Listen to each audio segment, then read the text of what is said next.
Hey, what's up, guys? Welcome. The Doctor is in, and we are back with more Umineko When They Cry Banquet of the Golden Witch. We are on part 8 of this episode 3. I'm not entirely sure which chapter number that is, though. Let me take a look. Well, it says announcement of sacrifices. It doesn't say when... It doesn't say what chapter number that is, though. Just the... Wait, no, 5? Wait, is 5/... Oh, 5... No, that can't be right. 5/10 was not when we... Oh... October 5th. Okay. Duh. That makes more sense. Alright.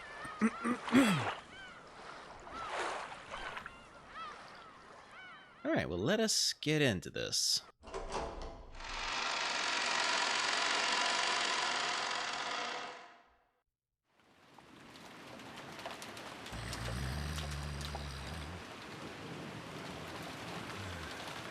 Phew.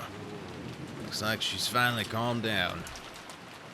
Hideyoshi wiped his own forehead. For a time, Ava seemed to be having a very painful nightmare, but it appeared she'd finally fallen asleep. Just a moment. My chair is not quite situated how I want it. There. Let's hope that it's better. Okay. As promised, he still gripped Ava's hand. He thought it might be time to let go pretty soon, but he faithfully continued to hold on. Every once in a while, his hand would get tired, and he would switch between his right and his left. But even so, as promised, he didn't let go of her hand. At that time, there was a heavy knock. Ava had finally been able to fall asleep, so Hideyoshi grimaced for just an instant. Aniki, Hideyoshi-san, sorry. Is Rosa there? It was Rudolph's voice. What could it be? Hideyoshi headed for the door, hiding his footsteps so that he wouldn't wake Ava. It was definitely Rudolph's voice, but just in case, he opened the door without removing the chain. What is it? Something happened to Rosa-san? We can't find Rosa or Maria-chan. I thought they might be with you. I heard her scolding Maria-chan in the corridor. They got quiet after that, so I thought they'd gone back to the lobby, but did they? God, that idiot. Rudolph clicked his tongue. Other people could be seen in the corridor. Rosa hadn't returned for a while after going out in the corridor, so they had begun to worry. Near the front door, Natsuhi pointed at the unset chain. The chain isn't set. They must have gone outside to see that rose after all. How extraordinarily careless to go out and leave the door unlocked. What a troublesome person. I'm more worried about Rosa-san and Maria-chan themselves. Right. Hey, brats! Where was this rose of Maria's? I'm pretty sure it was in the flower bed right in the middle of the rose garden. If that's where they are, we should be able to spot them pretty quickly if we go. Dad, shouldn't we bring them back here as soon as we can? Of course. We'll bring them back and give them a good spanking. I'll dash out there and come back. Lock the door as soon as I go out. Dad, I'll go with you. Don't be stupid. It's obviously a brat's job to watch over the house with Mama.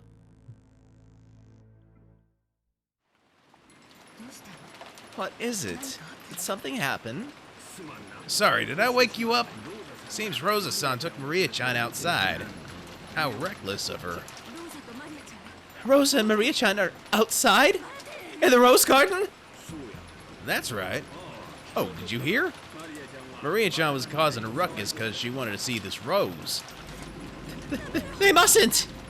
They mustn't go to the rose garden! Tell Rosa to stop!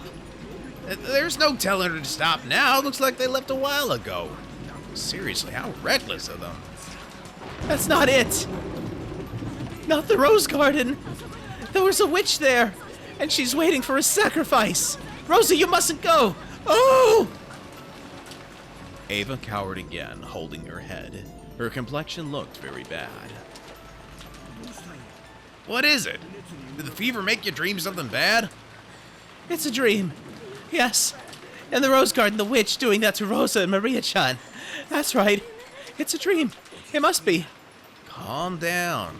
I'm here in this room, and the chain is set. Shutters closed on the window, and we've even got a gun. This room's just like a fort. There's nothing to be afraid of.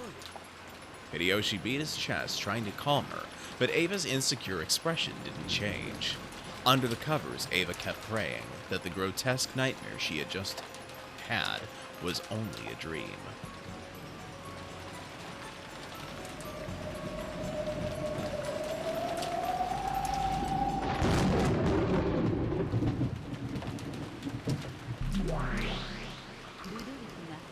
In the center of the rose garden, Rudolph identified the corpses of Rosa and Maria.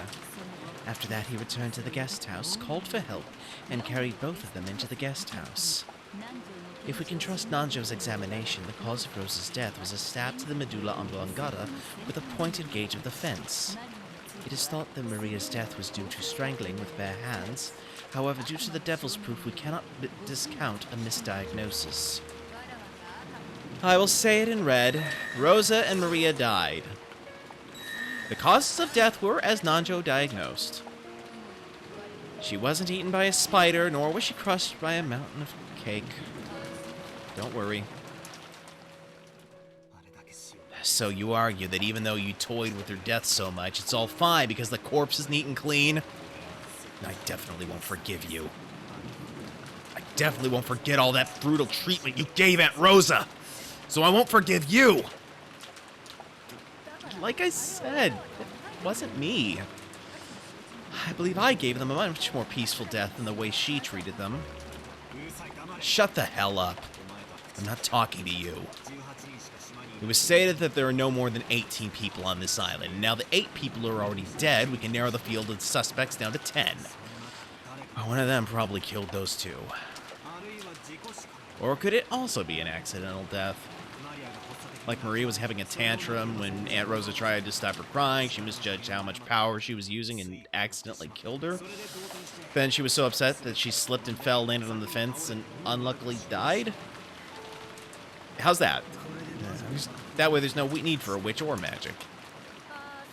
Well, that's not quite true. Actually, Rosa and Maria... Shut up. Didn't I say I wasn't talking to you? You're an eyesore, so disappear. Monster. Battler said that without rage, but with a horribly cold voice. That strange behavior was something Beato had noticed right off the bat. In a fight, both of them could go at each other without restraint. However, he wouldn't even step into the ring. She could feel that coldness. Beato didn't find that amusing. She thought about flaring up, but she held back. Maybe even though she was innocent and childish, she had enough sense to realize that she shouldn't pick fights. Is that so? Then I'll vanish. Ronove, continue for me. Certainly. Will that be satisfactory, Battler-sama? There are no problems with her proposal. If Battler-kun doesn't want to see Beato's face, perhaps that will do. Do what you like. If I can live without seeing that monster's face, I don't care about anything else. Hey, wait a second. You keep saying monster, monster, but isn't that a cruel way to speak of me? Why do you instinctively hate me so much, Battler? Even though none of that was me, even though it was all the work of my disciple. It's not like I'm only mad about what happened just now. It's been like that from the very beginning. Hey, Battler, don't misunderstand, okay? Aren't we just a pair of players confronting each other through a game? We look for moves to make things painful for each other, but don't get the wrong idea. I don't hate you because you're my rival in this strange game about whether I accept you as a witch or not. I just can't forget how senselessly cruel you are. Well, serial murders are part of this game. It's probably impossible to avoid a little cruelty. I'm not just talking about what just happened. There was the last time, and the time before that, too. Tearing everyone's stomachs open and stuffing them with sweets, plowing their faces. What was the point of all that? That's... well... When it comes to closed room murders and tricks and alibis, I'm willing to give you a pass. You want to claim that this is a murder done by magic, so I'll grudgingly accept that those complicated crimes need to occur. But what exactly is all the point of those grotesque murders? Well, nothing much. That's right. They don't mean anything. You're just fooling around by mangling the corpses for fun. That has nothing to do with whether you're a witch or whether it could or couldn't be done with magic. You're just exploring the depths of cruelty for fun. This isn't about whether you're a witch or anything like that. There are just some things I can't forgive as a human. What do you mean, as a human? For example, the 6 people of the first Twilight for this game. Well, other than Grandfather being burned black, the other corpses were killed in a normal way without any unnecessary shaming of the dead. It wasn't clear whether the weapon was a spear or a gun, but anyway, as far as killing goes, that was acceptable. It was much better than the nonsensical grotesqueness and cruelty from the first Twilight last time or the time before that. And this time there were 6 closed rooms tied together to make a closed room chain. That was sort of interesting. When we were going back and forth with each other that time, to be perfectly honest, I thought it was just a little fun. You were frantic to make me accept your existence, and I was frantic trying to deny it. We were both frantically doing all we could. This may sound weird, but I felt a faint sense of sportsmanship between the two of us. We exist in conflict, but I faintly thought that we might not be completely unable to understand each other's existence. But just now, that feeling was blown away without a trace. That's what you're misunderstanding! That wasn't me! That's not it! That's not what I'm talking about! You watched Aunt Rosa being killed horribly over and over, and you sneered at it like it was an interesting show. When I saw that, I was deeply disappointed in you.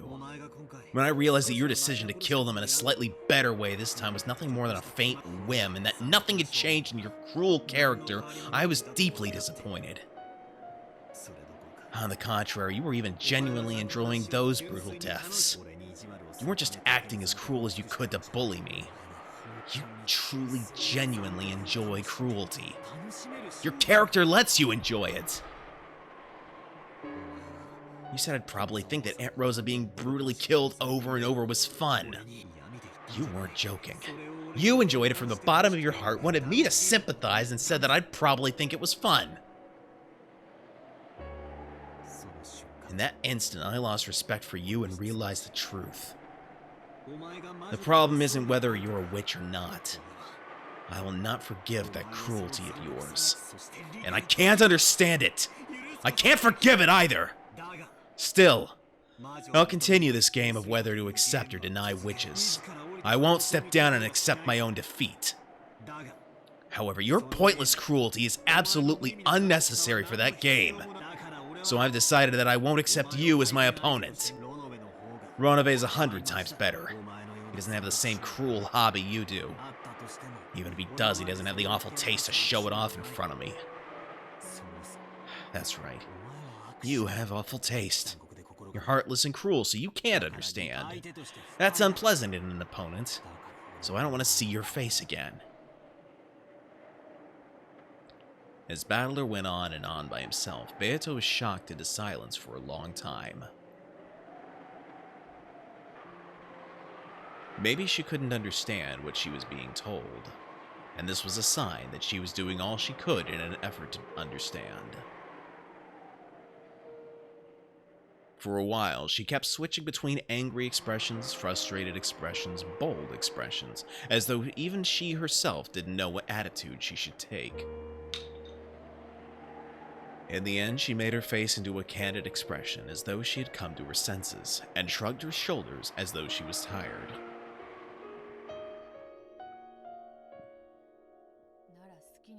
In that case, do as you like. From now on, I will continue this game through Ronove. You have no complaints as long as I don't show myself, right? For the time being. But I definitely won't forgive all your cruel actions up until now. And I definitely won't accept you. For that reason as well, I won't back down from this fight you've picked. And I definitely won't lose. That's all there is to it. Beato, no matter how many more excuses you give, his impression will not waver. I have something to talk about later. Until then, stay back.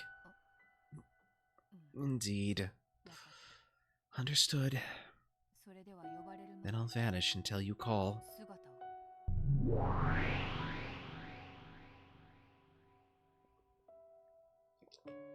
Looking lonely, Beato turned her back to them and vanished.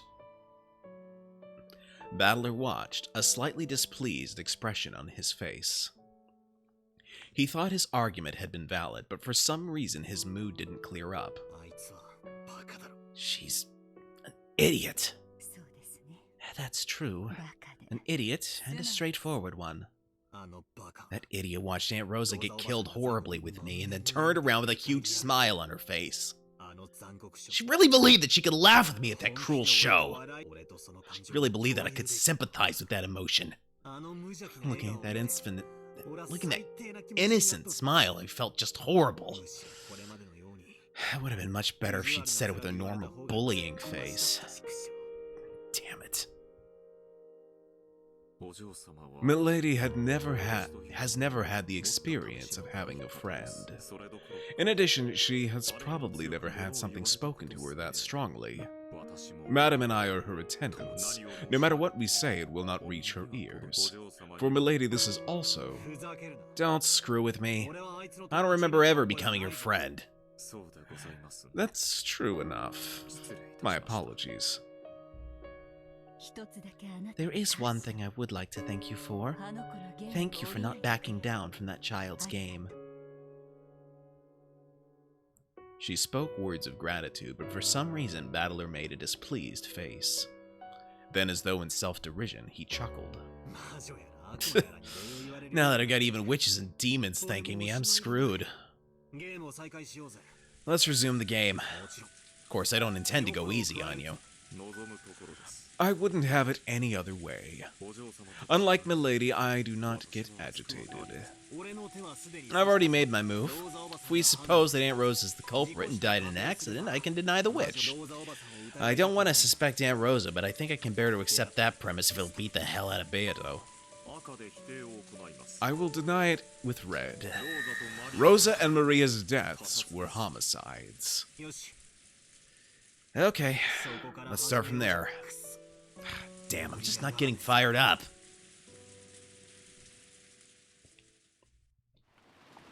It's all like going through the motions or something.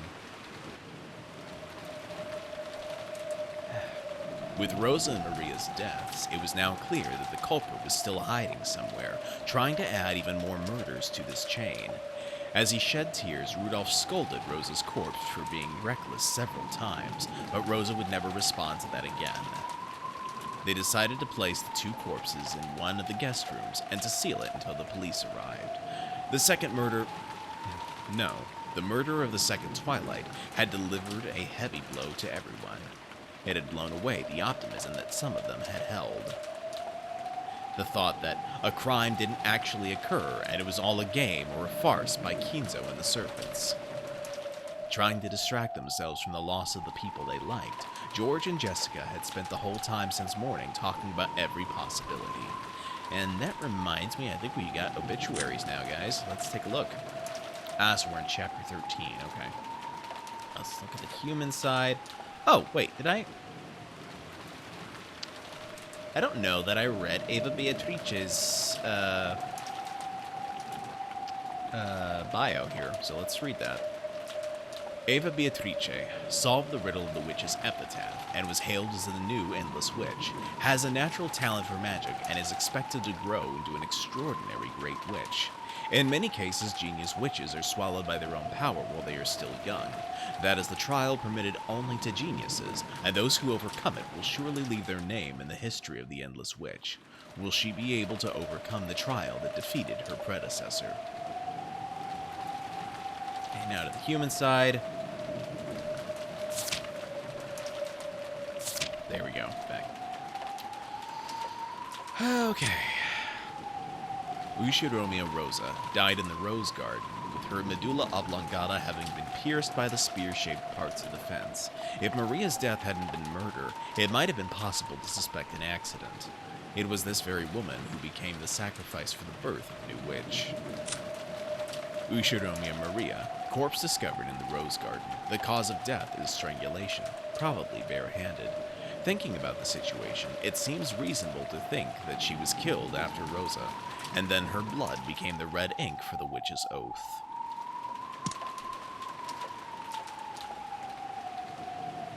And George and Jessica had distracted their hearts by supposing that these murders might actually have all been an act, and that Shannon and Cannon were only pretending to be dead. When the next murder occurred, it had destroyed that thought, and they were once again struck by the fact that the person they liked most had most definitely been killed. The tears that they thought had died away began to drip down once more, and Badler couldn't think of anything to say to them.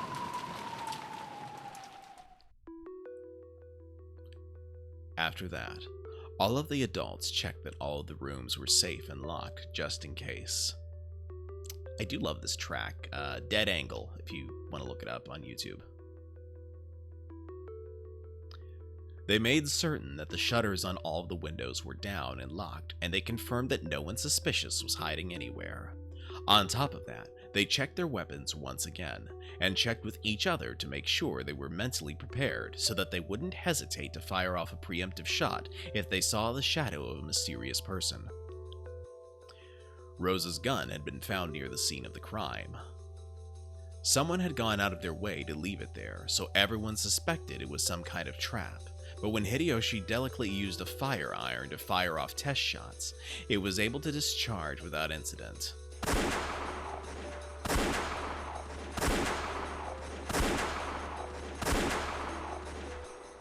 So since the first 5 shots loaded into it had discharged without any problems, they reloaded it with bullets and handed it over to the only adult male who wasn't armed, Hideyoshi. However, the fact that it had been able to fire off 5 shots gave rise to a certain paranoia. This short-barrel Winchester could only hold 5 shots. In other words, Rosa hadn't fired even once. And yet, the two had probably been killed by someone with their bare hands. This meant there was a possibility that the crime had been committed by someone whose face they knew. When the first murder occurred, I privately thought of the possibility that it was all an act. My apologies to Dr. Nanjo. But if he had actually been an accomplice, I thought the deaths of all the servants might possibly have been a massive elaborate act by Father. After all, the closed room situation they were in couldn't have been created unless we suppose that it was all an act. Interesting. Why do you say that? We also suspected that. No, I still want to believe that's the case. My apologies, but that is not so. I'm quite old. I might possibly make a misdiagnosis. However, I would never mistake whether they were alive or dead. I get it! Don't go out of your way to say it out loud, Dr. Nanjo. My apologies. They had no way of knowing, but Beato had already used the red to proclaim the deaths of the 6. No, the deaths of all victims so far in this game. That faint dream that it was all a farce, that the victims were actually alive. I'm sorry to say it, but that's impossible. In that case, it makes more sense to assume it's someone familiar with the mansion, someone hiding around and carrying out a really well-polished crime. So ever since the typhoon came to this island and sealed it off from the outside world, there's been more than 18 people here.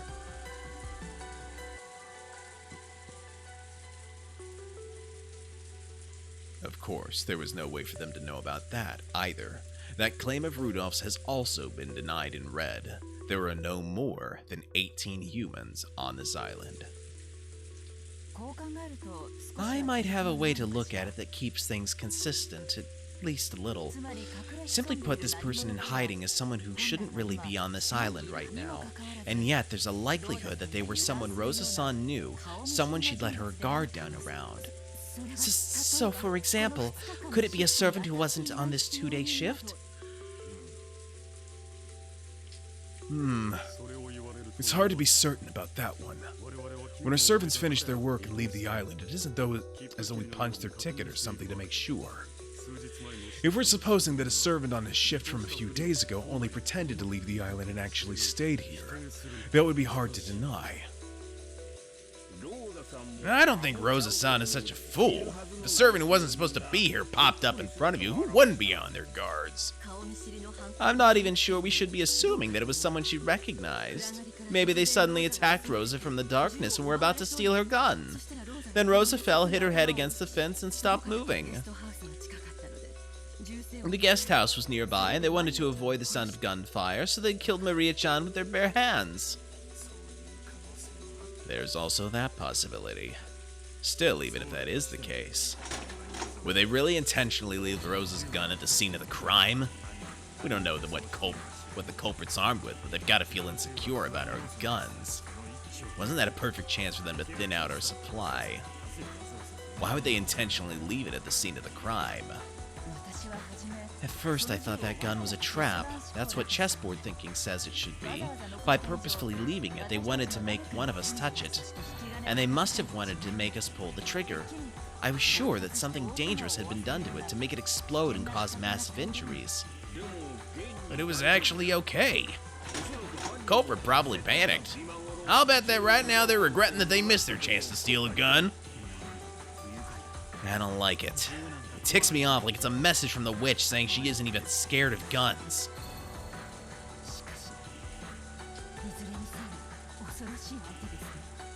However, in any event, this is truly a fearsome opponent. Even at a glance, they should have been able to tell that Rosa had a gun.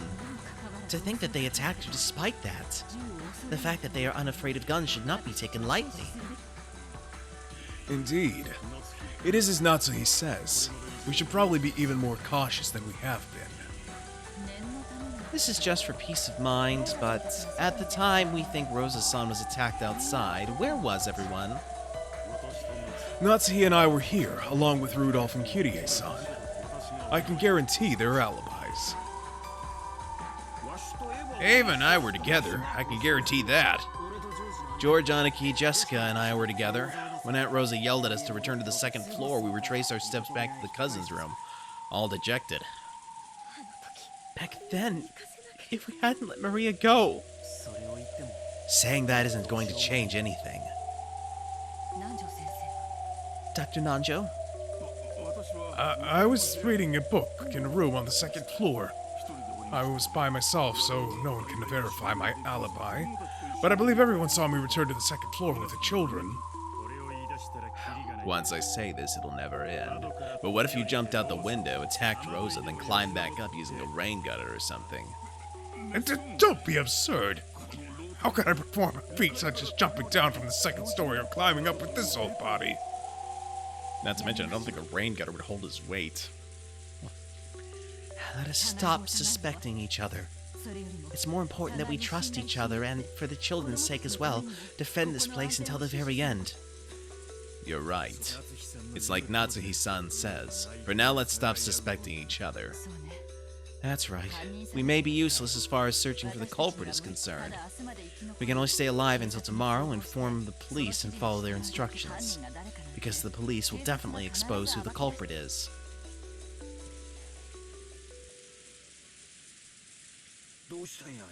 What is it, Ava? Is your body still feeling bad? Mother, what's wrong? Are you okay? Sorry.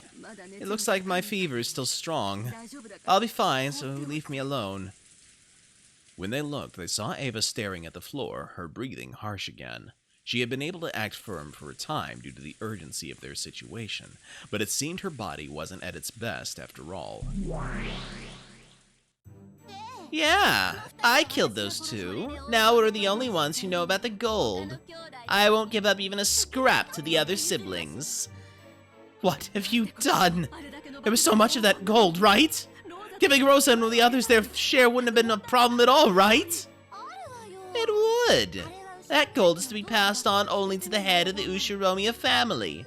That's because it as a whole represents no more or less than the honor of the head. To wound that even a tiny bit is definitely not something that I, the new Golden Witch Beatrice, will permit.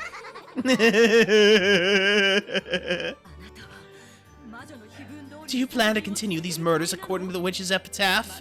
Do you actually plan to become a murderer 5 more times? Yeah. If I don't finish that annoying ceremony, it seems my power as a witch won't become complete. Hey, me. The power of the witch is really awesome. It really can make all the crazy things we imagine become reality. The power to make dreams more than just dreams. Now that I've learned of this power, I can no longer stop being a witch. If I can finish the ceremony and make my power complete, I'm sure I'll be able to teach you that feeling too.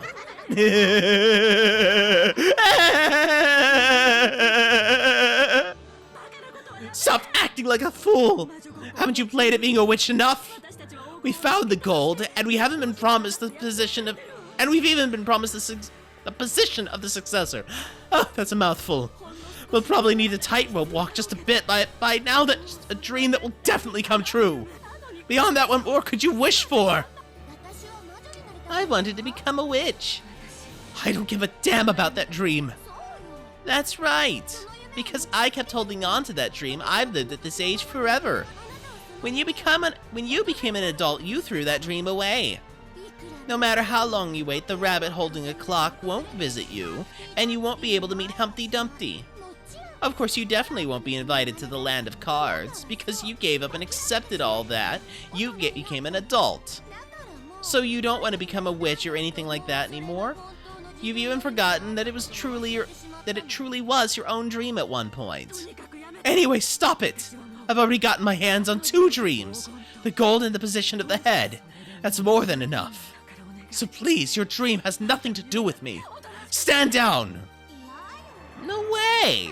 Magic's too interesting. Also, those 2 dreams of yours both came true because of my magic. It wouldn't be fair if my dream didn't come true too. I'm grateful for your magic, and I acknowledge that you're a real witch. So just stand down and return to the inside of my heart. And never appear again. No way. We're both misunderstanding each other, aren't we? That's right, I'm not you anymore. You are Ushiromiya Eva. I am the Golden Witch Beatrice. So it's not my responsibility to go back inside your heart. I guess I feel like a butterfly who's broken out of her cocoon, meaning you.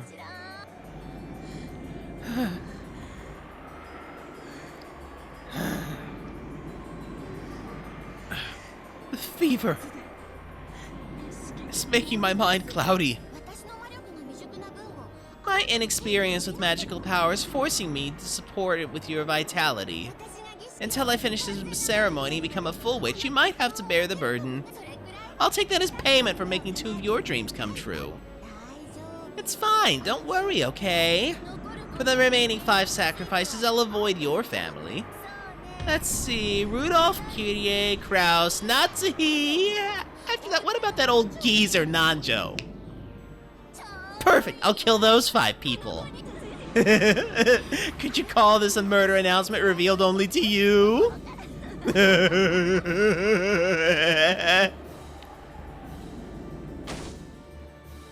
Eva finally crouched down. Hideyoshi rushed up to her and lent her his shoulder. Are you okay? Let's take it easy and rest. Are you alright? Dr. Nanjo, take a look at Eva. When Nanjo and George tried to approach, Eva made a gesture to stop them. Thank you. I'm fine, Dr. Nanjo. I'm taking medicine. I apologize for saying this during such an extreme situation, but let me rest a little longer. Mom, I'll lend a hand too. Thank you. But I'll be fine as long as your father watches over me. Go back to the 2nd-story cousin's room and don't come out no matter what. Understood? No matter what happens, you must not leave the guest house. Outside, that witch will...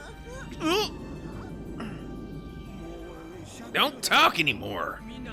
Sorry, everyone, but I'll be watching over Ava in our room. Tell us if something happens. Hideyoshi and Ava retreated from the lobby. However, Ava wasn't the only one who wasn't feeling good. They hadn't gotten a wink of sleep since the previous night, and had been pressed by tension since that morning.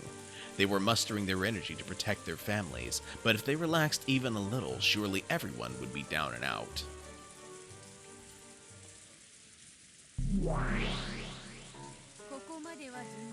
Everything has gone as planned until now, but from here on out it will become difficult, you see. Difficult? Meaning? Indeed. Normally, as the ceremony progresses and the victims increase in number, they begin to tighten their guard, and in most cases they hole up in one place and stop moving. That is extremely inconvenient for us. Are you saying that we witches are inferior to a bunch of humans in a group? Witches are never inferior to humans. However, perhaps you could say that times change, and that humans have gotten their hands on a poison.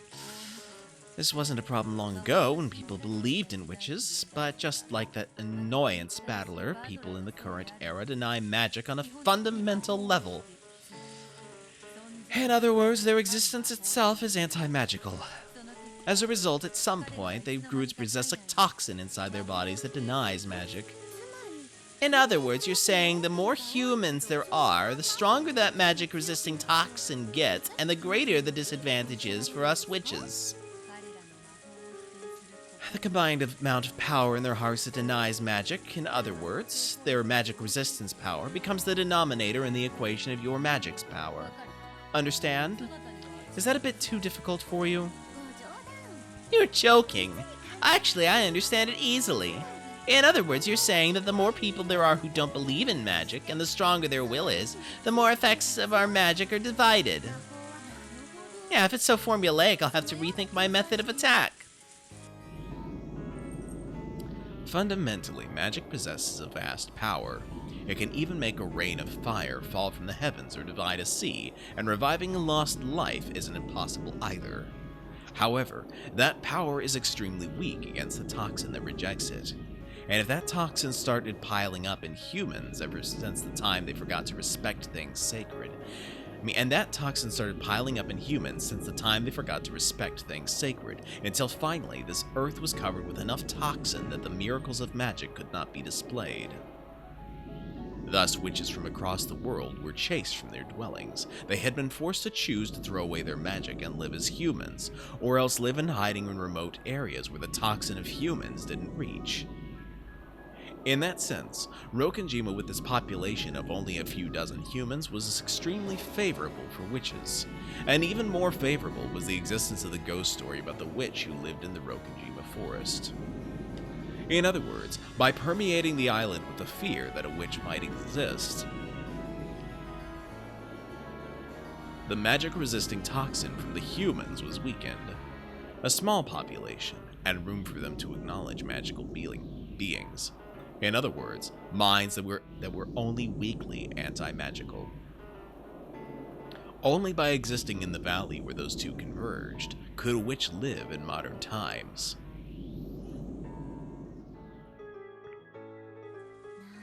I see. So using this formula, we can arrive at several rules for how a witch can use her power efficiently. The first is presentation. Create a murder scene that couldn't conceivably have been done by humans, decorate it in an occult way, making it look very much like a witch exists, and permeate people with fear to make them believe that witches exist. As a result, the anti-magic power and the denominator for a magical power will be decreased. I see, so this is why the creepy magic circles of the first Twilight were created. That's right, exactly. The gaudy scenes for the first Twilight in each game are all for that reason. It's definitely not as though I like being cruel or am doing it for fun. In that case, Predecessor Sama, you failed this time around. You killed him in a very plain way. It doesn't look like anything more than a simple mystery. I heard about last time and the time before that from Ronove. You should have damaged the corpses more grotesquely like you did then, making it look more like fantasy and instilling fear in those people. Well, about that. I thought it wouldn't be artful to do that every time, you see? Don't think too deeply on it, it's just a whim. Actually, it really had been her whim. After what Battler had said to her, she couldn't say it out loud anymore, but she really had decided her methods of killing based on mere whims. No, it would be better to say that she had half-heartedly let Ronove decide? Would it be better to say that she'd half-heartedly let Ronove decide? After all, she left the closed rooms of this game's first Twilight to him. But if she had a cruel idea, then she would surely have explored the limits of atrocity even worse than in the previous game. You told me to show some restraint when deciding Rosa's and Maria's deaths too. But that wasn't a course of action beneficial to us witches either, was it? In actuality, by now none of them believe one bit that a witch actually exists. They're totally sure that it's a mystery, not a fantasy. This turn of events is a failure from a witch perspective. For some reason you keep doing things in a kind of lukewarm way, Predecessor Sama. Like they say, things you learn when you're young will definitely help you out in the future. This is a test passed on from my predecessor to you. Take it on with respect. Bahahaha!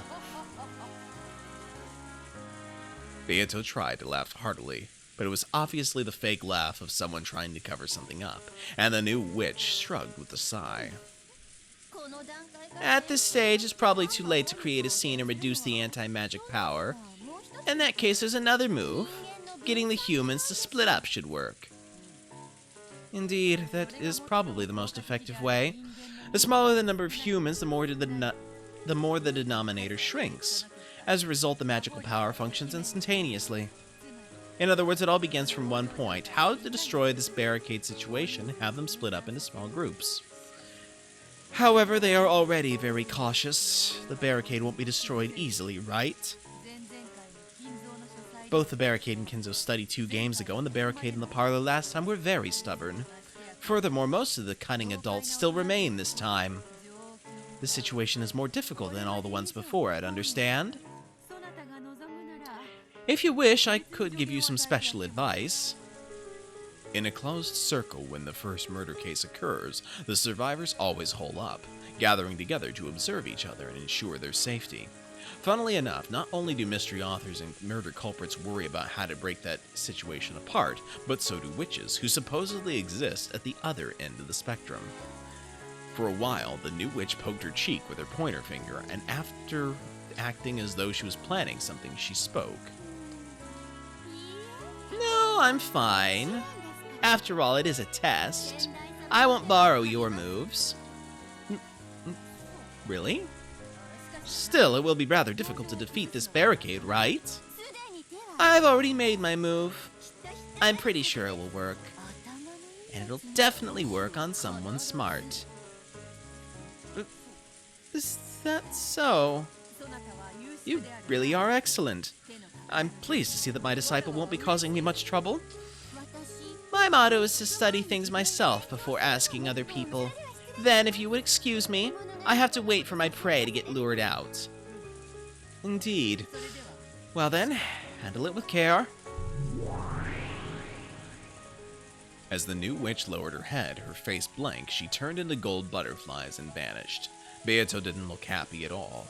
She seemed to be lonely because of how little she was being relied on. Not one of them gives a fig for me. You witch apprentice acting so smart. I'll bet she makes some painful mistake and starts crying. Then without a doubt, she'll finally realize my greatness and beg me to teach her. Until then, I shall watch from on high. She laughed loudly on the outside, but a laugh no one can hear is completely pointless. Beato gave up and quickly stopped laughing. Renove chose that time to show himself. Excuse me, milady. The game of the second Twilight with Battler-sama has ended. I see. Good work. What was the result? My sincere apologies. I was forced to resign. By saying in red that both deaths were homicides, I made Battler-sama revise his claim of Rosa strangled Maria to death and died in an accident, but I could not repel his chain of moves, placing Ava as the principal offender. Wasn't Ava sleeping in her room the whole time as Hideyoshi cared for her? He put forth the possibility that Hideyoshi was an accomplice, and that the two worked together to create an alibi. He even suspects Hideyoshi? Couldn't you have struck back by saying in red that he was in the guest room at the time of the murder? I also thought of that, but multiple important pieces might have been taken several moves later. And because this move might be connected to the new Beatrice-sama's strategy, I acted out of respect to her. My apologies. Strategy, you say? Her mind does seem to be sharp. We can let her do it as she pleases. It will be quite a show to see how far she can go. I thought you would say that. I see that the uncuteness of your disciple has left you in a bad mood. That's none of your business. I wonder how that one plans to destroy this barricade moving forward. I shall keep a close eye on her. Oh, and... how was Battler's mood? It appeared as though he had calmed himself down. He did say that he couldn't get fired up after all without you as his opponent. Really? Well, that's no surprise. No surprise at all. If I don't return for the fourth Twilight and after, Battler will probably be lonely himself. And with that, if you would excuse me, I need to go bake some delicious cookies. I must at least enliven the discussion between you and Battler-sama, milady. Indeed. That guy really was munching your cookies, wasn't he? It's no surprise that a boy can eat so much. Make a lot of them. Certainly. I shall bake enough cookies to bury the table. That sounds great. She is actually kind of cute when she gets like that. What's going on? What did you want to talk about? Kyrie called Rudolph out into the corridor. It was obvious that she wanted to talk about something that she didn't want the others to hear. Yeah. I want to go outside.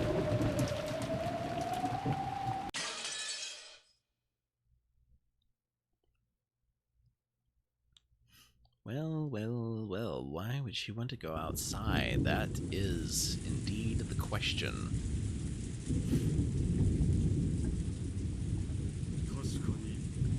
But we are at a chapter break, so I'm going to get up and stretch about.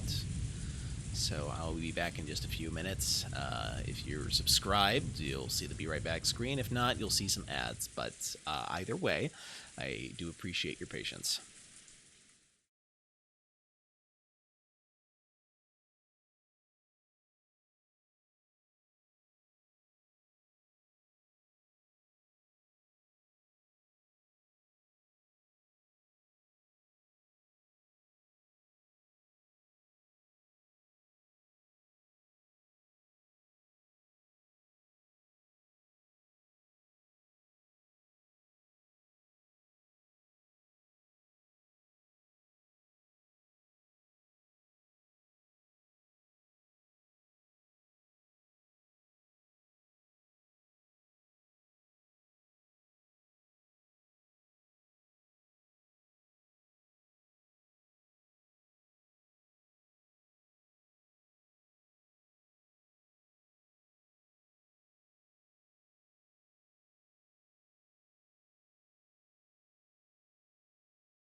And we're back.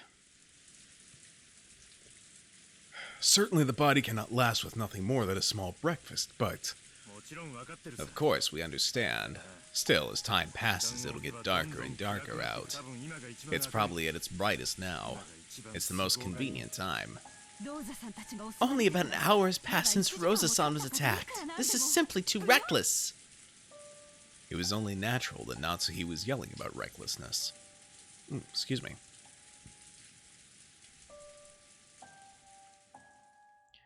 There we go. After all, Rudolph had said he was going to the mansion to get food. Certainly, on top of their fatigue, their hunger was tormenting them. In the beginning, a mild level of hunger had been just what they needed to fight off drowsiness. However, it now just made their minds hazy since it was still only midday, and their bodies felt like they were reaching their limits. The thought of going to the kitchen in the mansion and bringing back some food certainly was attractive. I'm opposed to this. It may be a little rough, but we definitely shouldn't leave this place. don't worry about us. But it would pain my heart to keep the children hungry. I must be responsible as a parent. Dear! Now that father is dead, you are the Ushiromiya family head. It is not permissible for you to take on such a danger. You're right. It's like Natsuhi-san says. Kurao-san, you should remain here as our leader. Then who will go to the mansion? I think it should be Kirie and me, and Hideyoshi-san too. Hideyoshi-san and I have guns. They shouldn't be able to lay a hand on us that easily. Rosa-san also had a gun, but she was attacked. Won't it be dangerous? When I went out to check on Rosa Maria-chan, I had a gun, but I was alone. And yet I wasn't attacked. Maybe they'll be cautious that their opponent is a man. We'll have 2 men, and even 2 guns.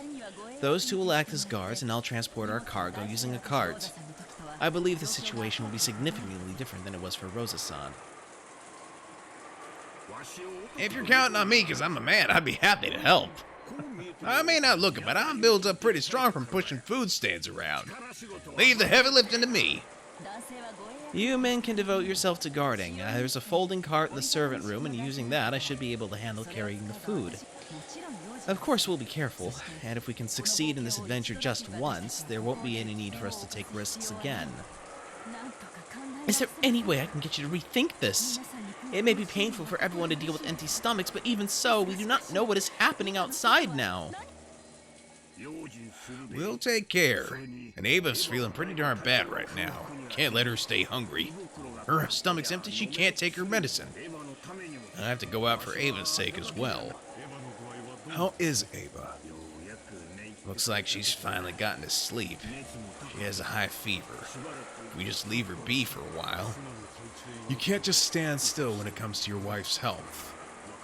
Understood. I'll give you permission to go outside. Then we'll take a little trip there and back. A speed contest. Canned food's okay, right? You at least have a can over here, don't you? Yes. We have a can opener and a bottle opener. There's running water in the guest house, so we won't need anything to drink. We need to get 10 people's worth, so no being picky about what you get. All right. Why don't we dash out and bring it back quickly? There's no time to open umbrellas. See you, Aniki. I'll trust you to look after this place. Take care. Under normal circumstances, I'd want to go too. Being a man I despise how this title of the oldest brother prevents me from lending a hand in an emergency like this. This is about the only time we get to show off. Sit back and take it easy every once in a while, Aniki. Okay, Natsuhi-san. Wait here and get some towels ready or something. We aren't using umbrellas, so we'll be soaked to the bone when we get back. Understood. Take care. Rudolph, Kirie, and Hideyoshi, each leaving their own brave words behind, left the lobby.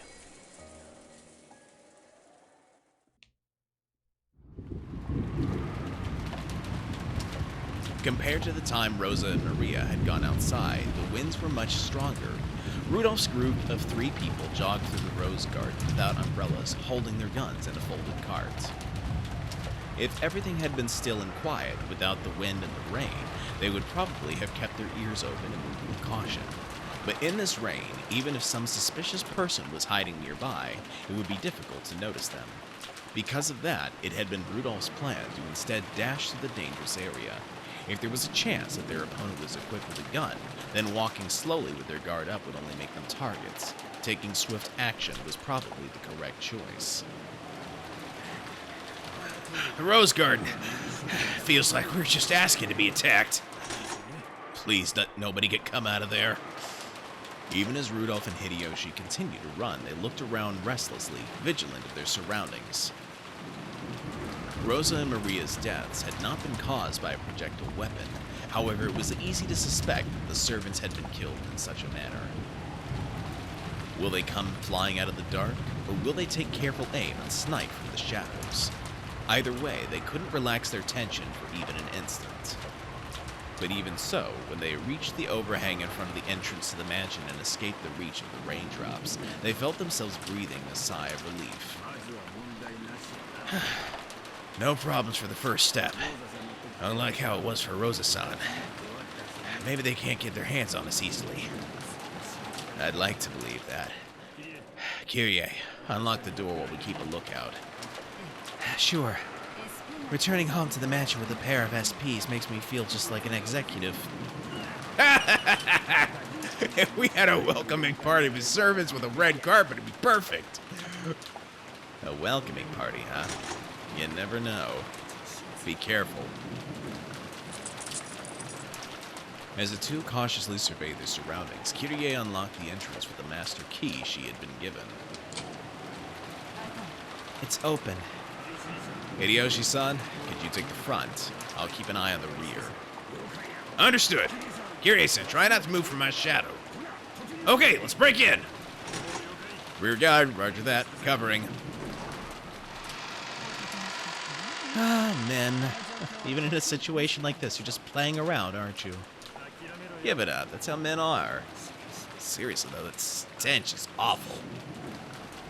It felt like the air in the mansion was stagnant with a gloomy silence. And on top of that, it was still thick with the stench from Kinzo's burnt corpse in the boiler room.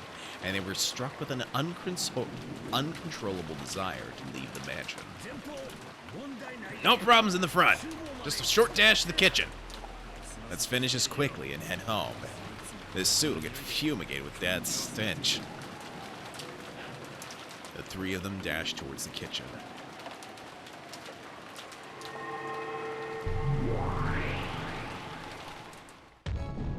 And after they disappeared from the entrance hall, the new witch appeared there. They were lured out just as planned. Just as planned, they got caught in my trap. The witch grinned.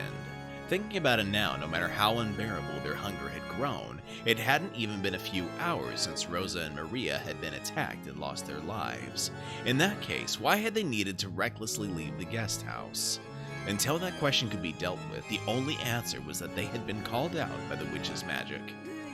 What reckless people. They'll never leave this mansion alive. Seal yourself. Lock. Seal yourself, mansion. The instant she proclaimed that, the mansion was sealed off into a separate world. Unless her barrier was undone, no longer would anyone be able to exit this mansion or enter it. Spectacular. To think that even though barely half a day has passed since you succeeded the Endless Witch, you can use his magic this well. That talent surprises me. It's almost as though you were born a witch. Well, I have been a witch since the time of my birth. Who taught you how to blink? That's what using magic is like for me. What a fearsome person. The witch's face twisted with brutality. She just couldn't help looking forward to toying with someone's life again. Well then. First up is Rudolph and Kyrie, but in what cruel way should I kill them? If you don't mind me saying, your predecessor Sama has left instructions that you are to restrain yourself from committing murders of unnecessary cruelty. And there is an etiquette for offering the sacrifices from the fourth twilight onwards. For that you must borrow the power of the Seven Sisters of Purgatory. Oh, really? Now that you mention it, that's right. I can only play as I like with the second Twilight. Boring. Just when I thought I could play to my heart's content like I did with Rosa. But that only counts for how they're killed in the end, right? Meaning? I could just kill them however I want over and over again, revive them, and then follow the epitaph during the last time I killed them, right? So in the end, no matter how I play, it isn't a problem. Who would act well behaved with an entertaining power like this?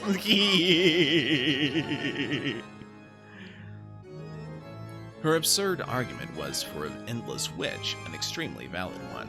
The etiquette that controlled the manner of killing the sacrifices of the fourth twilight and onward was represented by lines like gouge the head. However, that referred to the way those people died in the end.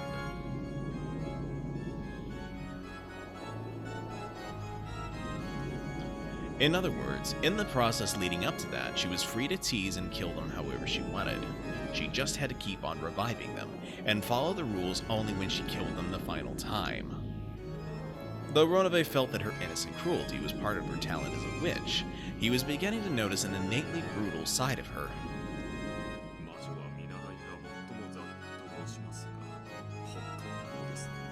They do say that apprentices are the most brutal of witches, and now I see this may be true.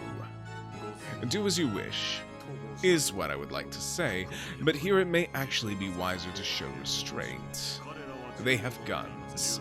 Weapons with a high anti-magic power, such as guns, are the natural enemies of witches and demons. The witch stared blankly at this demon butler, who was surprisingly afraid of guns. That can't be right. Shouldn't witches be able to take a shot from a bullet easily? No, it would be just as fatal for a witch as it would be for a normal human. To prevent that weak point from being noticed, most witches rigorously strengthen their guard with the defense of protective barriers and furniture. Do I have any of those protective barrier things? Constructing a barrier to make even gun bullets ineffective requires much in the way of preparation and ceremonies. I am afraid to say that Beatrice-sama currently has none of those. Furthermore, you are currently ill-prepared to summon furniture strong enough to block a bullet. So even though I become a great witch with this much magical power, I really do have to be afraid of lead bullets. It's annoying, but I don't have a choice. So in that case, should I call some furniture to act as my arms and legs? Yes. Leaving everything to your servants while not exposing yourself to danger is also part of a witch's refined tastes. Beatrice-sama, leave this to the furniture and hide in a safe place. I get it. I call on the Seven Sisters of Purgatory. I don't care who, any two. Leviathan and Belphegor responded to that call.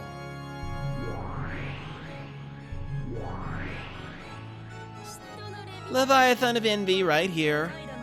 Belphegor of Sloth right here. Show me your power. Your targets are Rudolph and Kyrie. Don't attack Hideyoshi. Come on, show me just how cruel you can be, furniture.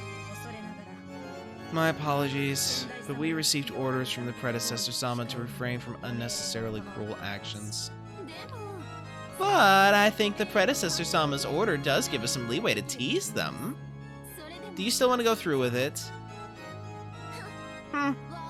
I get it. I'll compromise. Don't let them die easily.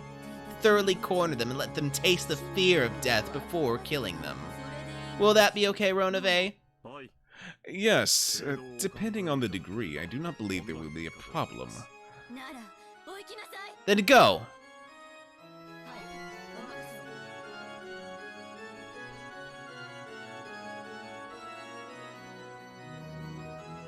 Yes, leave it to us.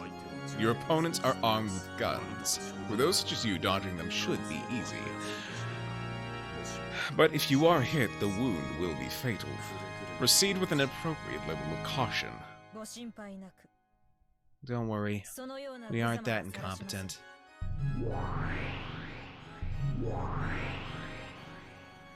The two sisters of Purgatory vanished. Ronove bowed and vanquished himself. There are even rules on how to kill them. Why do I have to be constrained by my predecessor, Sama? So rigid and boring.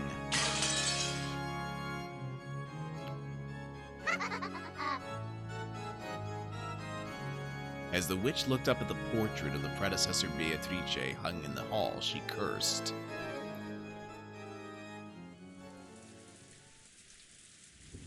The three people had already arrived at the kitchen and were gathering food supplies. Considering the possibility of poison, they gave up on the alluring fruits and vegetables, and gathered a whole cardboard box full of the only safe canned foods.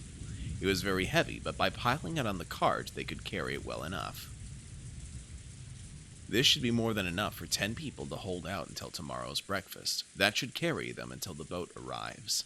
The two men were supposed to be focused solely on guard duty, but the weight of the load was tough on Kyrie even with the cart. Hideyoshi, who wanted to show off his power, switched to be the cart pusher, and Rudolph and his wife took up the task of guard duty. With all this, even George and the kids will be full. Trip back will be a picnic, so let's go. When Hideyoshi vigorously announced their departure, Kyrie frowned and seemed to be gazing into the distance. There was a wall in that direction. No, if her gaze could go through that, there was the main hall beyond it. What is it, Kyrie? It's vague, but I've got a bad feeling gnawing at me. Kyrie stopped walking and narrowed her eyes even further. Women's intuition? At times like this, Kyrie's intuition often rang true, even when she didn't have a logical reason. Rudolph believed in that intuition. Yes, someone's probably waiting to ambush us. I didn't sense them before, but just now, I felt it. Just now, someone set up an ambush for us. Then there's no reason to go back the way we came. There's a back door over there, right? Let's leave that way. Rudolph made to unlock the back door. When goods were carried into the kitchen, they never passed through the part of the mansion that the family came and went from. So outside the back door, there was probably a ramp used to carry things in. Surely they would be able to leave through there with a cart. What the heck? It's stuck. Damn, what's going on? Can't you open it? Nope. Is it broken? Isn't giving an inch. Rudolph tried various things, first using force, then coaxing it, but the lock was as hard as stone and didn't even budge. Don't force it. Let's leave through the front entrance. Right now, it'll be even worse if we stand around wasting time. You think this is a trap? I don't know. Be careful. With strained expressions, the three of them returned to the hall again and headed for the entrance. Who is it?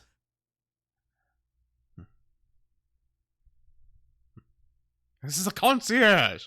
I knew it was you. I could smell you getting off the elevator. You was here last night too, wasn't you? Sorry. The instant they exited into the hall, Rudolph noticed a suspicious shadow right in front of them and yelled. In that instant, a storm of gold leaves started blowing, and gold butterflies covered the area with a gold color.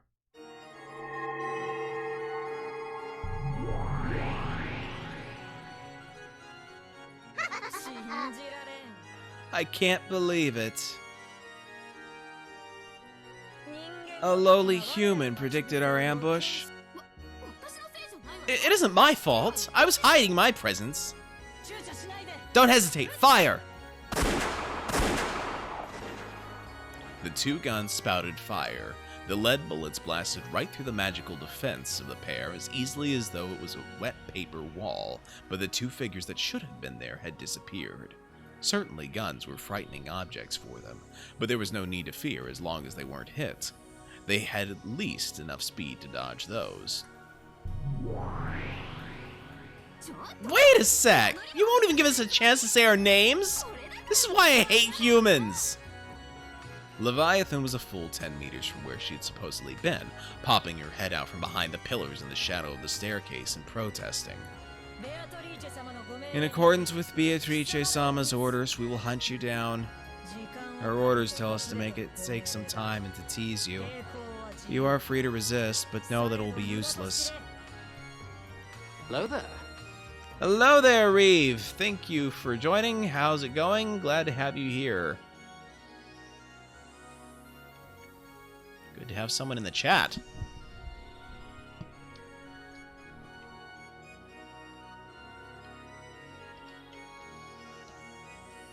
Guys, check out Reeve's channel. He's been playing Xenoblade Chronicles 3 lately, and fine, just trying to figure out what to do for the night.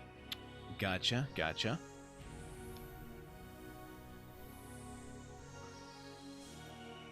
Well, I know you're trying to avoid spoilers since you've not been keeping up, but at the same time, you know, I do appreciate you coming here to lurk. I should be able to continue Xenoblade Chronicles 3 tomorrow night, hopefully. Okay, well, let's hope for the best then. Good luck with that. But yeah, seriously, guys, check out his channel. We will lurk at least. Thank you. Okay. That voice came from overhead. Belphegor could be seen on top of the hall chandelier. Elegantly looking down upon them, she proclaimed their execution with a cruel smile. What are these girls? Forget the cart! We have two opponents, so if we split up, they can't chase all of us. All three of them were well acquainted with the inside of the mansion. In a case of a crisis, they had planned to run off in separate directions, returning to the guest house by breaking windows or leaving through a back door. Fighting was forbidden, as long as they could fully escape. In a tight spot, escaping is victory. The three of them ran into the depths of the mansion at full tilt. That pair of furniture calmly watched them go. I'll kill the woman. You take the man. Understood.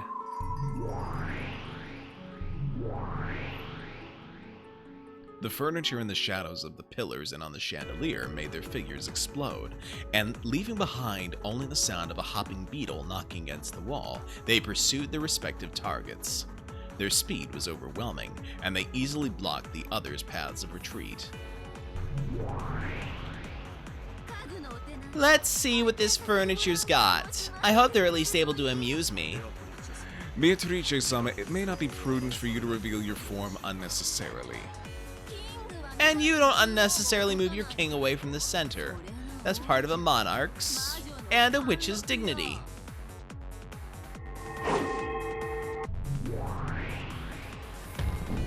Belphegor was already blocking the way in front of Rudolph, who had boldly tried to escape to the second floor. It's useless to try and resist or escape. You don't need to think about anything. Just close your eyes. I'll gently end all of it for you. You'd make a good wife. Husbands love to hear that kind of thing when they come home all tired. To think you're still relaxed enough to speak with such insolence at a time like this. Beatrice-sama, thank you for this excellent prey. Die! Rudolph shot first. But even before that bullet could hit her, Belphegor had already moved behind Rudolph's back. She then raised a purple curve springing out from her arm.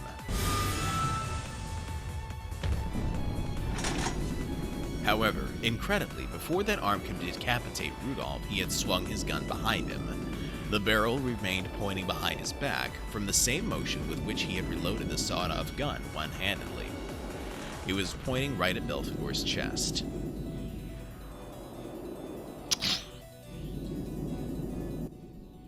It was the sound of the ejected empty cartridge finally hitting the wall after the reload.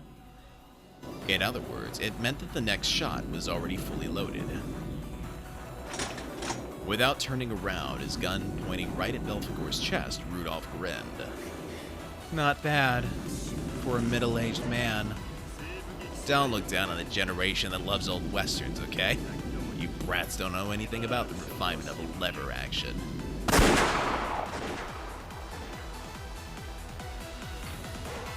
Just like Rudolph, Kyrie was also confronting a demon stake in the first floor corridor. What a moron! You could have just escaped with your husband. You do know that it was your final farewell just now, right? Don't worry. This kind of thing is my husband's specialty. I'm sure he'll come for me on a white horse soon. Because he's never failed to come and save me when I'm in trouble. Not even when Asumu-san was around. What a happy couple. I'm jealous. I'm Leviathan of Envy. Envy itself is my power. My anger, my lifeblood. I agree. Envy is the source of a woman's power. And if that is power, I won't lose to a girl like you. Imagine saying that to the one who governs Envy. You actually think I'd let you two be reunited? I'll give you a tragic farewell. The arm Leviathan swung was trailed by a purple curve. It was a magic blade that cut with the power of malice.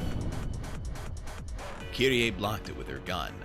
Even though the magic blade should have cut through the metal like butter, the gun, with its extremely high magic resistance power, was able to block the blade as easily as if it were a rolled-up newspaper.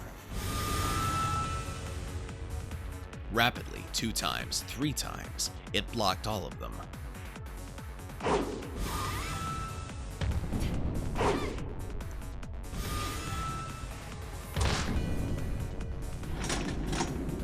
And without missing the opening created when that purple curve took a swing upward, Kyrie kicked Leviathan in the stomach with her heel. Leviathan was knocked away like a lightly dancing feather, before the demon stake's feet touched ground again.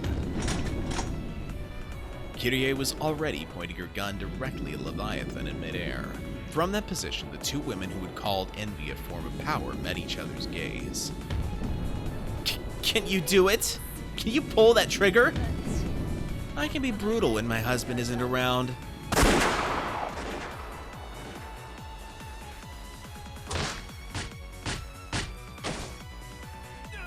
Out! Ow, ow, ow, ow. Rudolph tumbled down the staircase. He had been gradually cornered by Belphegor and had been pushed into the main hall they'd started from. The predecessor Sama's furniture is pretty good. They aren't very flashy, though. Beatrice-sama, it isn't over yet and it's dangerous to show yourself. Don't tell me you're... Ava? That used to be my name, but it's different now, Rudolph. You don't have to tell me. You're gonna say you're the Golden Witch Beatrice, right? How did you know? Since the time Rosa was killed, I've had a vague idea. Rosa, forgive me. Forgive me for sending the sister you hated down to the hell you're in. Beatrice-sama, look out. Rudolph mercilessly pointed the barrel of his gun at the witch who claimed to have once been his sister, but Belphegor would not permit that and attacked savagely.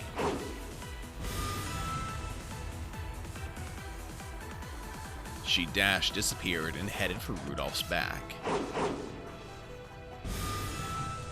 She dodged that shot and again headed for Rudolph's back, and vanished over and over, instantly moving into Rudolph's blind spots.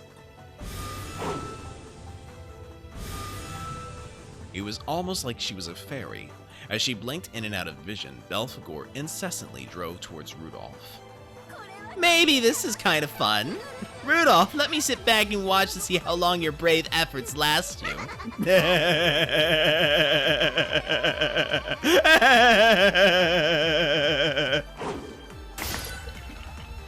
At that time, there was a dull tearing sound, along with Rudolph's cry of anguish. Rudolph's reaction to the dance of the purple curve that pressed upon him had finally been too slow, and he'd let it lightly cut his flank. That single wound slowed him down just once. That led to a new wound, which slowed his actions again.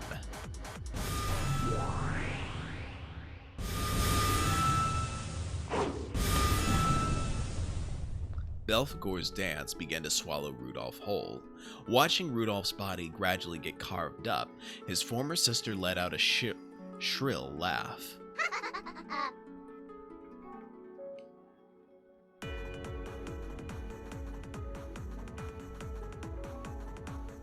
Leviathan could no longer hide her irritation that Kyrie hadn't suffered a single fatal wound. I really am a moron. Among the 7 sisters, I was always the slowest to grow. I was always slow, always weak, always stupid. That inferiority complex became envy. And when I convert that into power, I gain a strength greater than that of any of the sisters. It's important for young girls to have a moderate inferiority complex. It teaches women about cosmetics and hard work. I don't like having to use the limits of my power against mere humans. But I can turn my envy of your ability to trust completely in your husband into power. I don't like it. Why are you so relaxed when you're fighting for your life? I wonder. I get it. You're fully convinced that your husband will come to your rescue and save you. Isn't it incredible, that trust of yours? It's enough to make me jealous. What kind of trust did we sisters have for each other? The sisters are always looking down on each other, trying to thoroughly lambast each other when things already look bad. I've always been bullied by my sisters. I've always wanted just one person to take my side. So when I see you with a single ally who's completely trustworthy, I feel the strongest envy. Ah, that confident expression of utter belief in your husband. I can feel it giving me power. I might even surpass that. The speed of sound! Leviathan turned herself into a stake, and the speed of her flight as she attacked was proportional to the strength of her envy.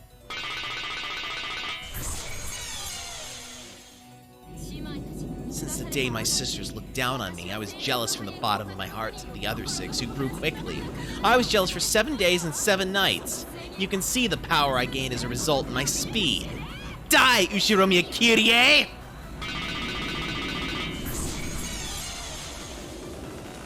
The demon's...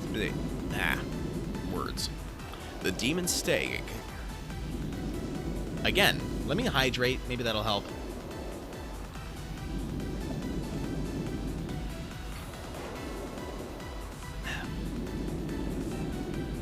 There we go. The demon's stake exposed her true form, leaping about at a terrible speed. The noise from her bouncing off the walls sounded like a machine gun. By now, Kyrie probably couldn't tell if it was a single stake or a swarm of beetles flying and bouncing around. Leviathan was over 100% certain of her victory, believing in it from the bottom of her heart. Then Kyrie spoke with an unbelievably calm voice. I was the one who went out with Rudolph-san first.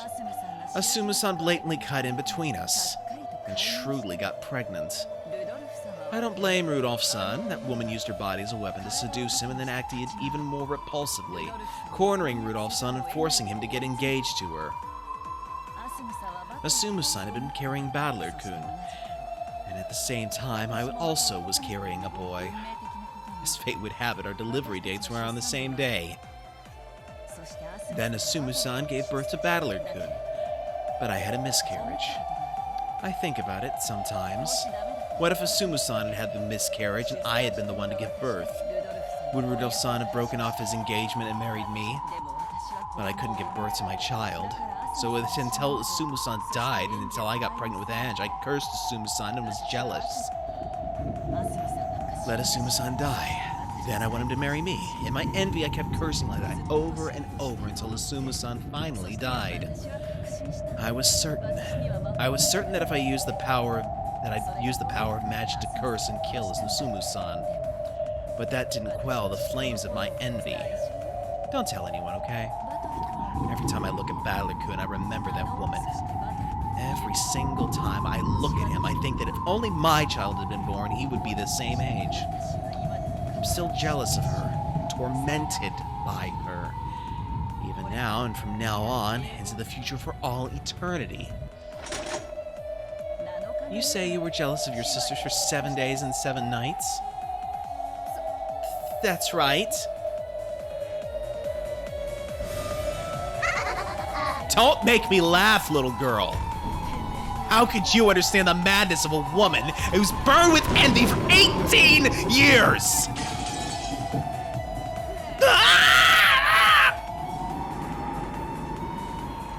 If Leviathan had the power of 24 hours times 7 days, or 168 hours of speed, then the power that Kyrie had accumulated was 24 hours in 1 day, 365 days in 1 year, and 18 whole years.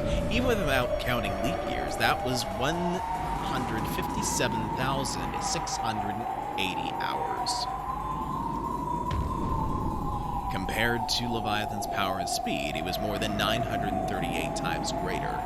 So then, even if Leviathan could soar at the speed of sound, 1,225 kilometers per hour, to Kyrie's eyes, it only looked like 1/938th of that. So then, let's see, 1,225 over 938 is a speed of 1.30 kilometers per hour. They say a human's walking speed is 4 kilometers an hour, so it was even less than half of that. This is almost the same speed as a baby crawling on the floor. Which means...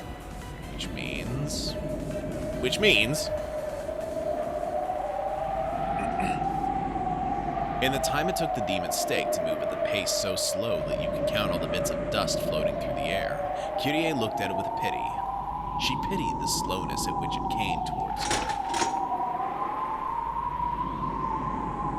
Then she lazily raised the barrel of her gun, almost as though she was trying to swallow the demon stake up with the gun barrel. You're completely lacking in both love and envy. Try harder next time, little girl.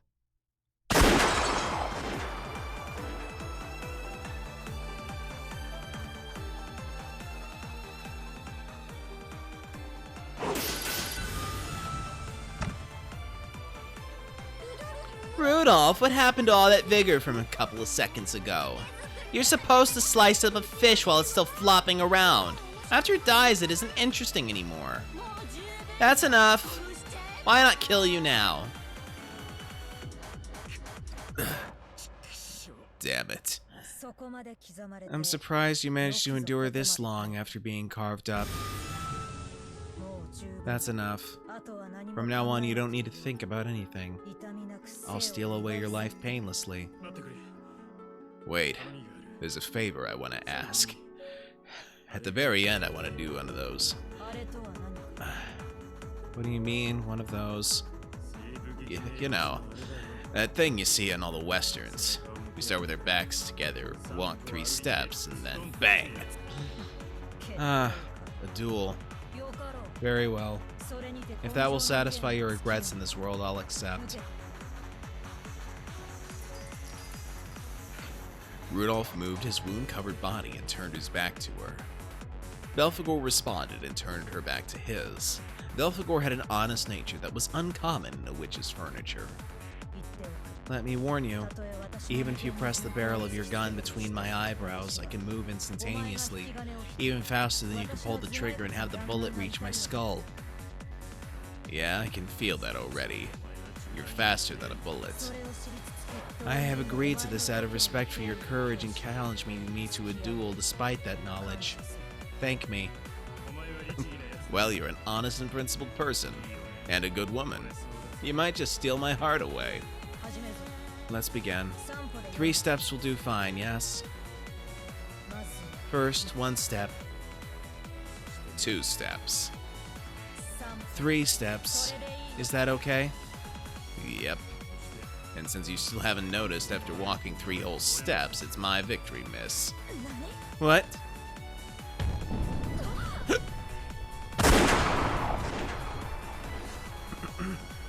Rudolph turned around and fired a bullet. However, Belphegor could easily see through the speed and trajectory of a bullet like that. It should have been no problem at all to dodge it.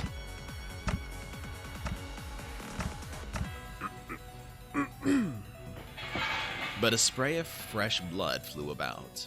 Belphegor had set up an adequate magical defensive barrier, but before an incarnation of anti-magic powers such as that bullet, it was completely meaningless. What are you doing? Why'd you get hit? The bullet had hit Belphegor right in the chest. The pain from the lead caused her to grimace, as did the pain from the denial of magic. Forgive me. I'm a coward of a man.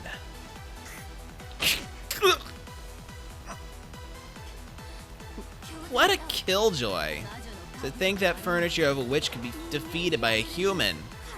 Know your shame, worthless, pathetic. You just grovel and die. Quit it, Anarchy. She could have dodged it, but she didn't. She realized that you were in the line of fire, Anarchy. So this faithful girl took it without dodging, protecting you. At the very end, she saw that I was pitting the rook and the king. Spectacular. Don't hate me for it. I planned to resign if you noticed it while you were taking those 3 steps. You made those 3 steps out of consideration for me, didn't you? I didn't even try to think about it. I was lazy. You were a good woman. Go to heaven before me and get yourself all made up. I'll definitely come and chat you up.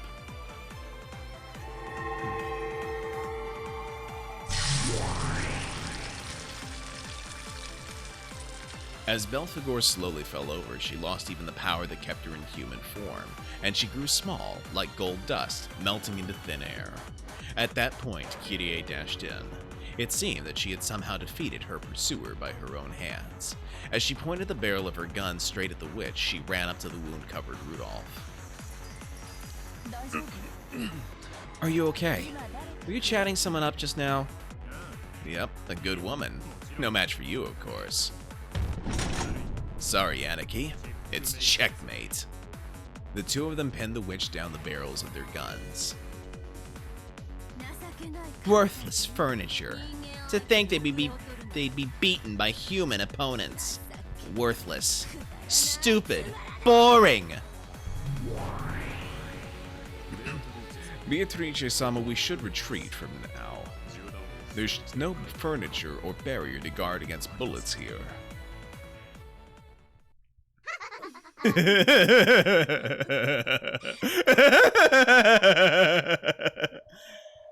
The witch began to let out a muffled laugh. It surprised not only Rudolph and Kyrie, but Ronove as well, because a situation like this, with 2 guns pointed at her, was not one that even a witch could just laugh off. But the witch laughed with pleasure. Well, it's only natural that the predecessor Sama's worn-out furniture couldn't do it. I need to get new furniture that's suitable for me. I use them out of obligation, but I've always hated secondhand stuff. As she said that, she looked down at Belphegor's remains, which had already finished turning into a pile of gold dust, with disgust. I don't know what you're talking about. Be a good girl and put your hands up. Then the witch obediently raised her hands. But instead of raising her hands because a gun was being pointed at her, it looked more like she was a conductor facing an orchestra, waving her conductor's baton.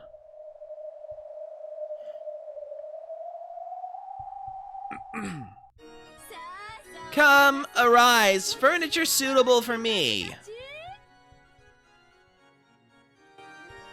Not that cheap furniture, much stronger ones. Cruel ones.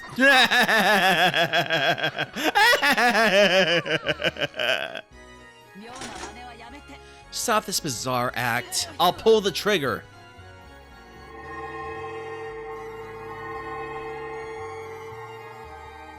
In response to the witch's call, the hall was once again varied with the color of gold. As the brilliantly radiant gold butterflies danced, it felt as though they were being sucked into an ocean of gold leaf. Ronove was shocked at the upsurge in magical power. After all, it's far surpassed that of his former master. As their eyes were dazzled amidst its golden flash, a gunshot could be heard. Either Rudolph or Kyrie had fired a round. Then, when the golden flash subsided, at the very least, the witch was standing there, looking cool and composed. The bullet? Kyrie must have fired it into her, but the witch had not been hit anywhere on her body. There it is. The bullet had been fastened in midair, right in front of the witch's chest. A bulletproof barrier. In an instant, a barrier that would require a significant amount of preparation for even the predecessor had been. Renove's face was twisted in shock. And the surprises did not end there.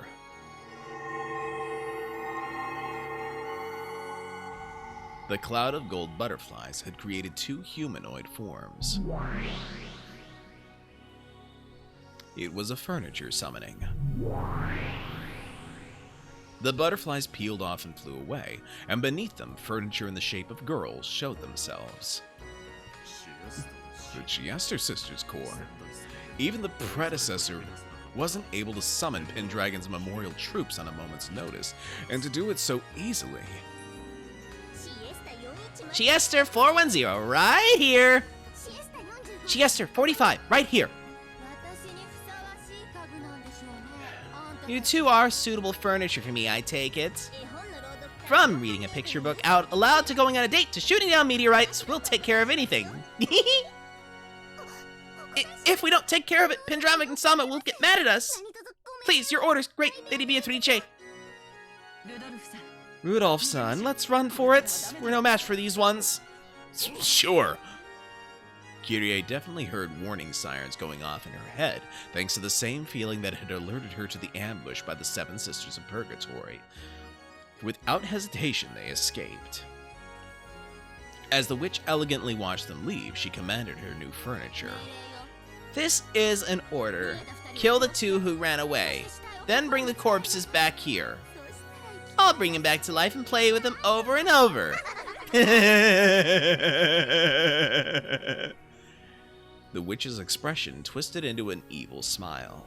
Even though she feared that expression, Lucifer appeared and spoke. Forgive my presumption, but the predecessor Sama asked that you avoid brutal actions of that sort. When the witch stared at her with those terrifying eyes, Lucifer was struck dumb. She was frustrated. It was so boring not being able to let her own power and cruelty run wild. This annoying furniture of the predecessor kept telling her to show restraint, bringing her irritation to a peak. Oh, it's Lucifer of Pride. Long time no see, yeah? How you doing? Let's play it together again sometime.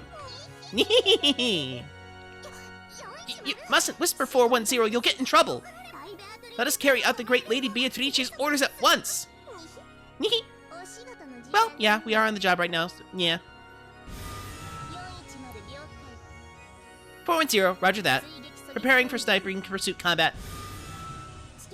Accumulating terrain data, accumulating data for firing. Data link with 410. 410, data received. Target lock acquired. Commencing terrain calculation error correction. Formulating firing curve, supplemental control point calculation complete. Data link to 45. 45, data received. Checking hazard zone. Ah, that's no good. Lucifer-chan, get out. Words. Better get out from behind us. Okay, real quick. Bio time.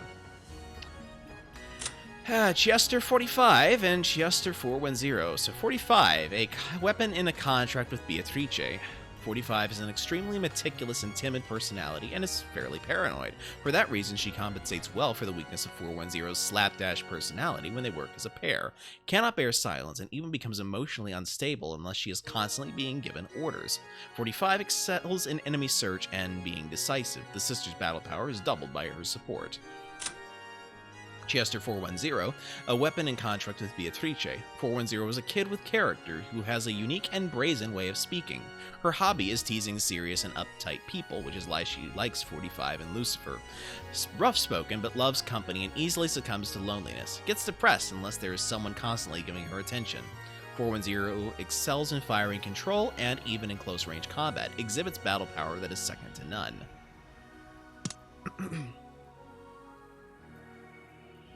Lucifer-chan, better get out from behind us, or you'll get roasted by the backblast.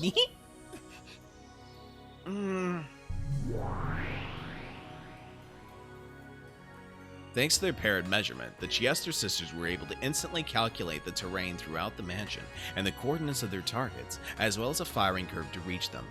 That's right, their shots could be guided to follow a curved line. None could escape. The precision guidance used by the Seven Sisters of Purgatory was nothing more than a cheap knockoff of the ability these two held. 45. Firing preparations concluded. Ammo type selected and loaded. As the two of them faced each other, it was as though they were both pulling back a bowstring together. A dazzling gold arrow was ready there. 410. Firing. After giving that announcement, they released a single arrow together.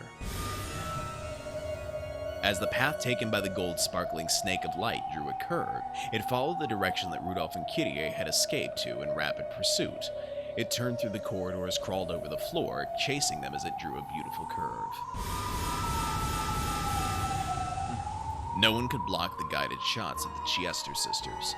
No one could escape from them, and their strength could pierce all physical and magical defenses. It was quite a merciless guided weapon of certain death. However, among mythical class soldiers, it was a weapon used by pretty much everyone. It was very commonplace for them, and very extraordinary for those of the everyday world. What the? When he noticed something rapidly chasing them and turned around, the exact position of Rudolph's heart was pierced by the gold snake. It all happened in an instant. Rudolph-san!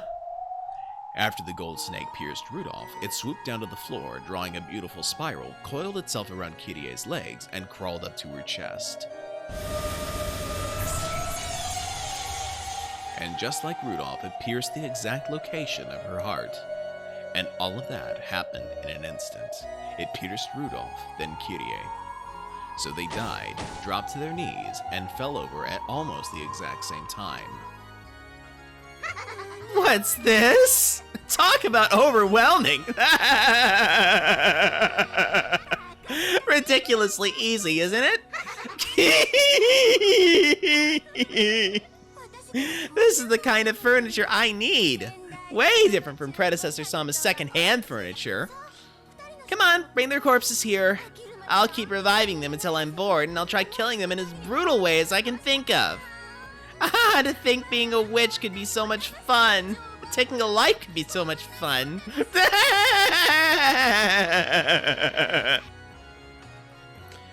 From the time humans are born, the most shunned action they can take is the murder of another human. It is only natural that humans can't understand how pleasurable it can be to break this taboo. But she was no longer a human. She was a witch, and there were some pleasures that only witches could understand. By now she had tasted those pleasures, and was totally immersed in them. After learning that the contents of the forbidden pot were honey, she could no longer live without them. No, maybe the contents were honey because they were forbidden. Anyway, by killing humans gruesomely, and doing it over and over, she could feel the drug-like pleasure even now. As the witch rolled over laughing, the gold snake that had just been shot returned as though being reeled in. At the tips, 2 people were pinned and dragged along. The witch's order had been fulfilled. Rudolph and Kyrie had been killed instantly, and their corpses had been carried back. Chiesters 45 and 410, order execution complete. We await your next order, Great Lady Beatrice. Please, your orders? From babysitting to playing online games with you to shooting down a space shuttle, we'll take care of everything. It looks like these 2 are the sacrifices for the 4th and 5th Twilights, so in the end I'll need those worthless 7 sisters. Or are they the 5 sisters now? I need those guys to pierce and gouge the forehead and the chest. But I can do that at the very end, and I'm free to play in any way I want until then, right?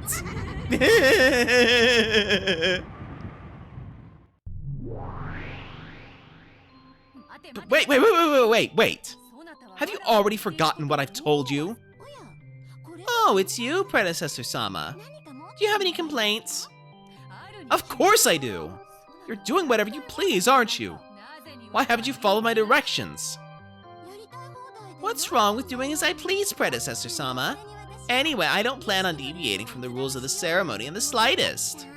I'll definitely clean these two corpses up later and drive stakes into their forehead and chest. I'm telling you, that's not the problem. If you act so undignified and cruel, some people might take it badly. You mean your opponent in that game where you're the one you're supposedly fighting against somewhere? Novelle told me. Damn that blabbermouth. Well, to be perfectly honest, that's how it is. If you go a little too far, that person will object, you see. Why can't this person just complain to me directly instead of making you take a message? That coward. Well, this is a resident of a different world from yours. There's no choice but to use me as an intermediary. Well, that's beside the point, but... Which means that this person couldn't interact with me even if they wanted to. And I can't interact with them even if I want to either. Simply put, this is a completely unrelated person from a world that distant, right? Indeed. For example, perhaps you could say that these worlds are like very close parallel lines. The distance between them is quite small, but because the lines are parallel, they will never cross. For now, that should be a convenient way for you to view that world. They never cross. Which means that world has nothing to do with me. If you're speaking for that person when you tell me to show restraint, please pass this message on to them. To them? What should I say? It's none of your business, so disappear, you old hag! If only you just give up and die. What? Oh, I'm sorry. Since it was a friend of yours, I just assumed she'd be a woman. By old hag, I'm definitely not talking about you, Predecessor Sama, so please don't get mad at me.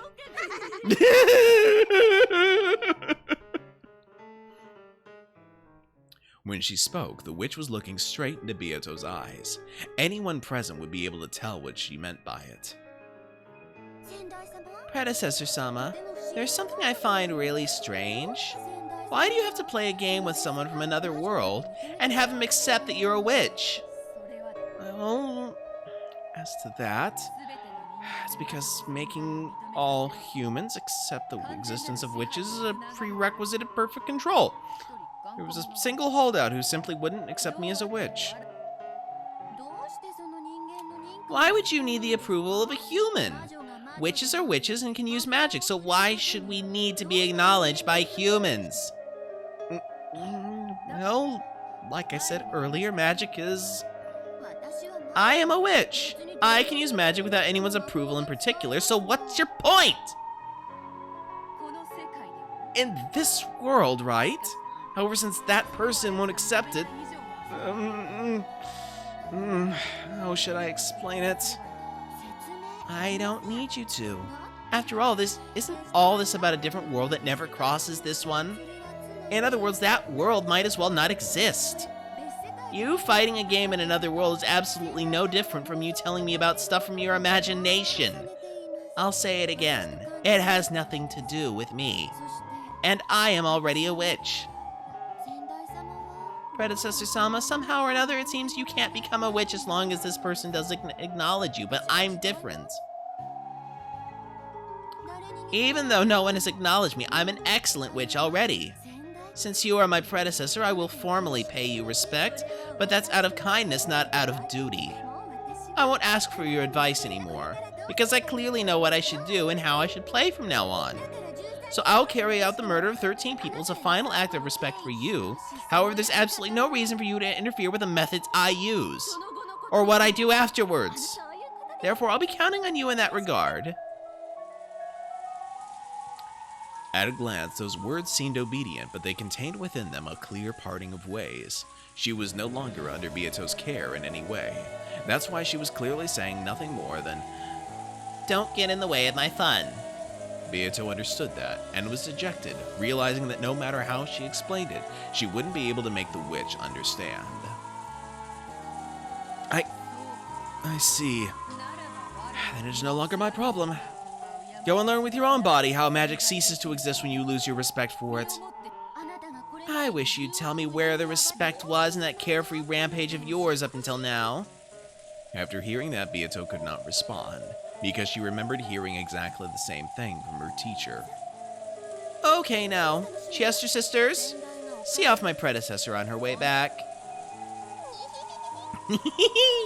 Predecessor Sama, please leave this place. If you don't, we'll be scolded. Throughout her body, Beato felt something unseeable from the Chester sisters, which could only be described as an oppressive sensation. Most likely, they were initiating firing calculations. It was an action much like taking out a gun and cocking it. Even Beato could not escape from the Chester sisters' attacks without any preparation. In the past, she had placed her greatest trust in them, so she knew how terrifying they were down to her very soul. Predecessor Sama, if you would retire, I would not recommend damaging Beatrice Sama's mood any further. Predecessor Sama, I understand. I shall leave for now. I'll watch over the end you eventually reach at my leisure.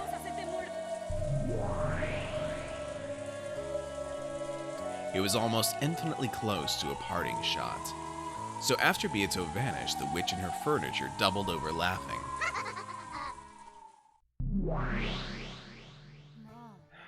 Well, I do understand. The endless power is fun. Joy of freely toying with an extremely limited life cannot be explained to those who have not tasted it. I can understand that feeling of being possessed with a pleasure similar to drugs. It must have been quite fun, judging by your antics in the past. Are you saying it's just like when you tried to admonish me in the past over and over and I did not listen? Why have you started trying to scold that child for her actions? Well, there's a single large difference between you and that child. That child may already be a witch. Of course, you are also a witch, at least in the world on top of the game board. However, to be acknowledged as a witch in the world outside the game board, you need to have Battler-kun, your opponent in this game, acknowledge you. You must have understood that when you started the game. I thought that if I could show off a whirlwind of proof that I am a witch, blow away his desire to deny me, and make him surrender, he would acknowledge me as a witch. It all went my way last time, so I thought I was just a breath away. It's actually the opposite. Battler-kun was disgusted by your brutality. He did not step up to the plate as a player because he acknowledged you as a worthy opponent. It was based on a strong animosity. His resolve to completely deny the existence of a brutal witch. In your foolishness, you probably felt that Battler-kun's acceptance of his role as your opponent was a first step towards making him acknowledge you as a witch. However, it was actually the opposite. Battler-kun challenged you in this game because he was absolutely determined not to acknowledge you. No matter how hard the thoughtless north wind blows, the traveler only wears his cloak even tighter. You were committing a huge error from the very beginning. This game is not torture to make Battler-kun surrender.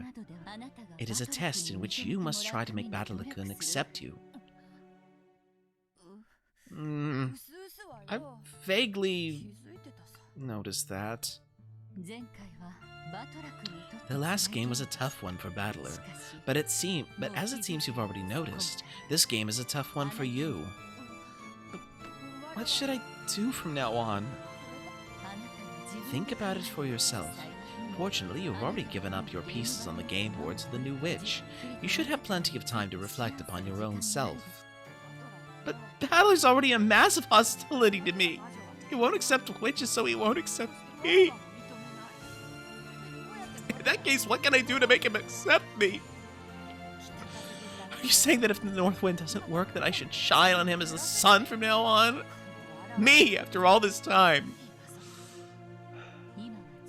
It's October now, the Halloween season. It's the month of rebirth when the sun dies and is revived again. When the sun is weak right after reviving, it may not reach far through the cold winter winds. However, it slowly grows and is eventually able to hail the coming of spring. At that time, the traveler may even fold up his cloak.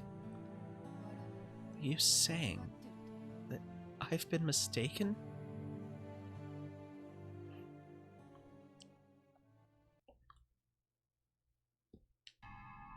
The beautiful hall of the Ushiromiya mansion was covered with a golden sparkle like gold leaf, and stained deep red with thick spurts of blood. The number of deaths given to Rudolph and Kyrie had long surpassed anything you could count on both your fingers and your toes. The witch was breathing so hard her shoulders shook, but it wasn't because she was tired. She just couldn't hide her ragged breaths caused by her still uncontainable excitement.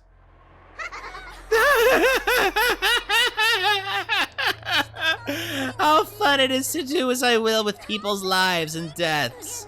With the power of the Endless Witch, everything I paint with my mind becomes reality. No matter how sloppily I mash them, I can revive them, returning them to normal with just a snap of my fingers. Because in the end, I just have to restore the corpse and follow the epitaph as an afterthought.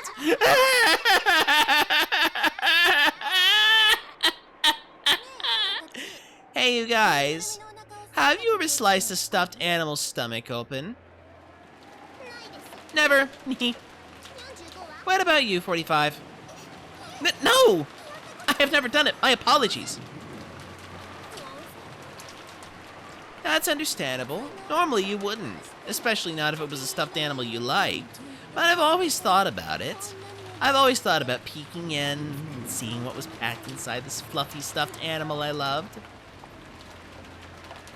If you cut it and looked inside, your curiosity might be quelled, but the stuffed animal would be broken. So even though you want to see, you can't. You understand that feeling, right? The power of the Endless Witch can truly grant that wish. As I am now, I can slice the stuffed animal all I want. And yet, with a bit of magic, I can return it to normal and revive it. In other words, it means I've broken all limitations in this world. As I am now, I don't have to hesitate or give up an idea or anything. That joy. There's probably no one who can understand it. No one other than me, the Golden Witch. As the witch let out a mad war cry, she revived Rudolph and Kyrie again, and faster than they could realize it, she killed them right away. And she made it known that something other than cotton was stuffed inside those two.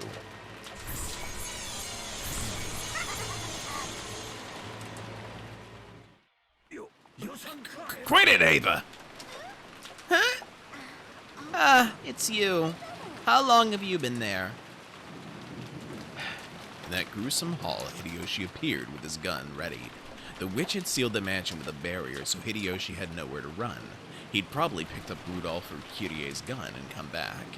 The gun, which should have been something to be feared, was apparently no longer an object she took seriously now that she was overflowing with magical power.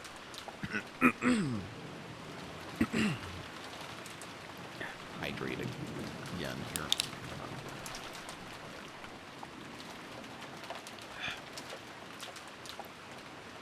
Her bold expression didn't flinch in the slightest. Why did you have to kill Rosa-san and Maria-chan?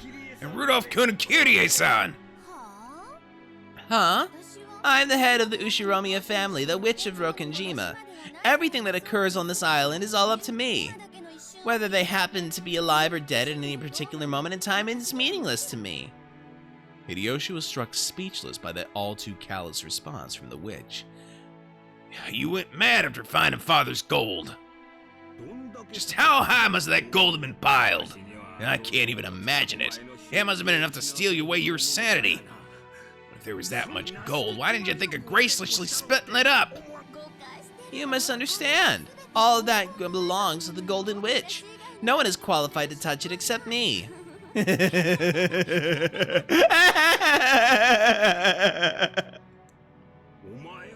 What are you?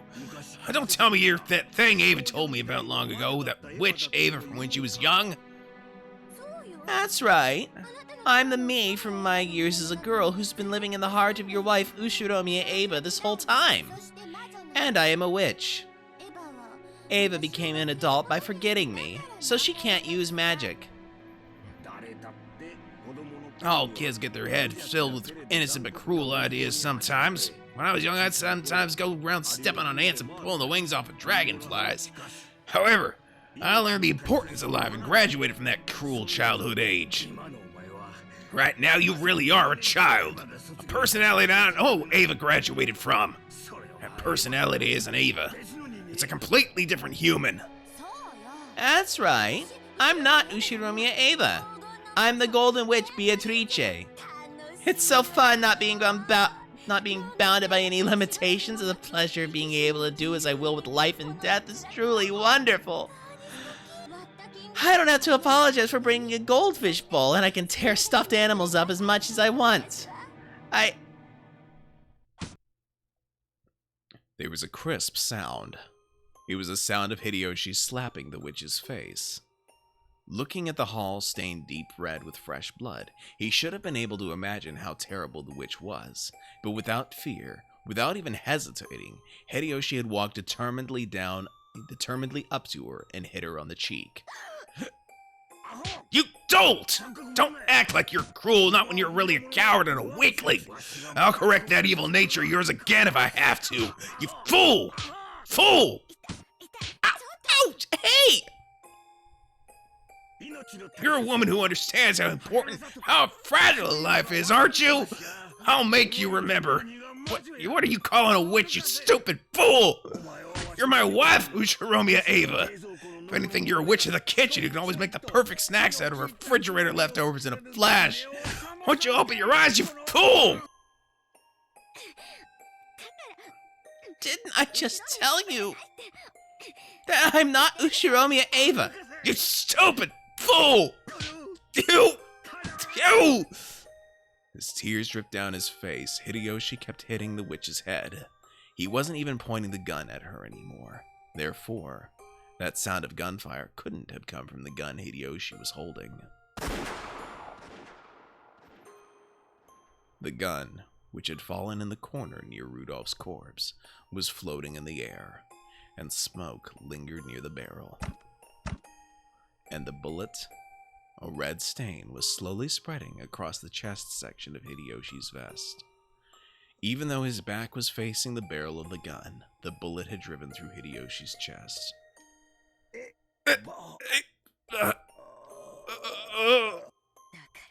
Like I said, I'm not Ava. What a stupid, annoying man. You're a pain, so I'll switch the sacrifice of the sixth twilight to you. If only you just hidden under some bed shaking or something, I planned on letting you go. But no, you went to all the trouble of coming back. You really are a stupid man. There was a dull sound as Hideyoshi fell to the floor. Even though death would have allowed him to escape from that pain, he resisted until the last second, and staring straight into the witch's eyes, he passed away. Because he had died without closing his eyes, the witch didn't realize that he was dead for a short while, and remained pinned by that gaze. Should we make this one a new toy and play? At those words, the witch finally realized that Hideyoshi was dead. Yeah, right. What'll we do? The Chiester sisters waited for instructions. On the inside, they imagined the sorts of even more brutal orders their master might give. But the expression that rose to the witch's face looked as though she'd gotten over her excitement. She looked down at Hideyoshi's face, which still had tears dripping down it. It's such a killjoy, and it's all this guy's fault. I'm done. Novelle, are you there? Yes, right here. Take care of the cleanup. I'll bet the predecessor Sama makes a fuss over this one. Please make it clean enough for that old hag to accept. I guess I'll follow the rules of the ceremony out of a sense of obligation to my predecessor Sama. Treat these 3 corpses as the 4th through 6th twilights. Lucifer, it's your turn. Lucifer of Pride, right here. Dig into these 3 corpses and gouge them. Corpses? That's right. Got a problem with that? No. The seven sisters of Purgatory had their own sort of pride. It was the pride of a hunter, the pride of gouging prey that they had brought down themselves. However, being told to gouge a corpse that someone else had brought down ran contrary to that sentiment. Of course, the witch didn't mean it that way, but for the seven sisters it was horribly humiliating. However, they had already screwed this up with two of the sisters defeated, so they had no right to question her. Only Novelle appreciated this, and he rested his hand on her shoulder in understanding. This is an order from Beatrice-sama. Lucifer, carry over these three and dispose of them in accordance with the etiquette of the ceremony. Then, when you are done, lend me a hand with the cleanup. Certainly. The witch looked down upon Hideyoshi's corpse, as though implying that the now delicate atmosphere was all Hideyoshi's fault. Stupid man. And you didn't even have to die.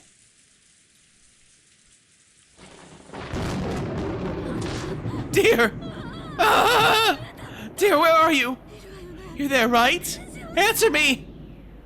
The crash of a thunderbolt woke Ava from her nightmare. If Hideyoshi had been gripping her hand at that time, her fearful heart would probably have been instantly healed.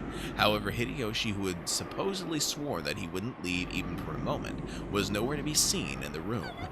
Dear, answer me! Dear! What?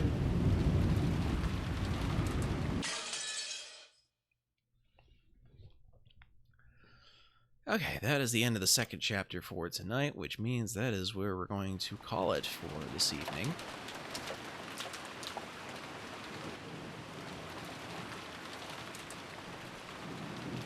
And let's save here. Always want to make sure I've got a backup just to be safe. Let's see here.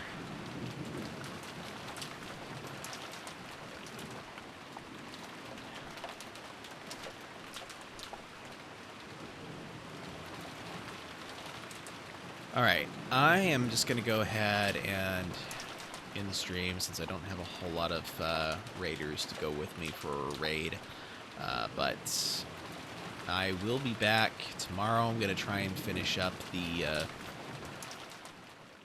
well, assuming all goes well. If all goes well, then tomorrow I'm going to try and finish up the post-game content that I wanted to deal with for Death Stranding. Then we can finally put an end to that chapter. Because once that's done, I can start moving on to Earthbound. Which, if I manage to pull off Death Stranding tomorrow, I should be I should be starting Earthbound on Sunday. So, I hope you'll join me for both of those days.